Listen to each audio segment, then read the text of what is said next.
Health News. Sa kasikas sa panglawas, saktong pag-atiman sa prostate alang sa mga lalaki, suginlan ta ni katropang Ana May Perez. Importante nga atimanon sa mga lalaki ang kahimsog sa prostate, labi na sa mga nagkaedad. Ang prostate usa ka gamay nga glandula nga makita sa ubos sa panto ug adunay papel sa reproductive system sa lalaki. Apan samtang magatigulang, posible kini modako og mahimong hinungdan sa problema sa pag-ihi.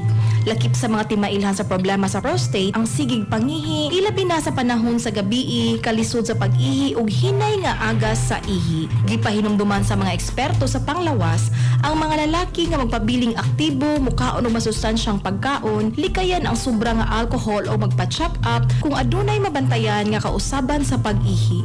Giingon usab nga mas maayo nga masuta dayon ang bisan unsang sintomas aron malikayan ang mas seryosong komplikasyon. Mga katropa, adlaw-adlaw ang pag-inom sa Santon Vitamin C nga produkto sa Yes to Health, ang numero 1 bitamina nga makapalig-on sa immune system. Alang sa naghiusang Pilipino para sa Pilipinas, ako ang inyong katropa, Ana May Perez, XFM News. Kasikas Express Balita. Cellphone Plus Gold, mapalit sa mga butika sa inyong lugar.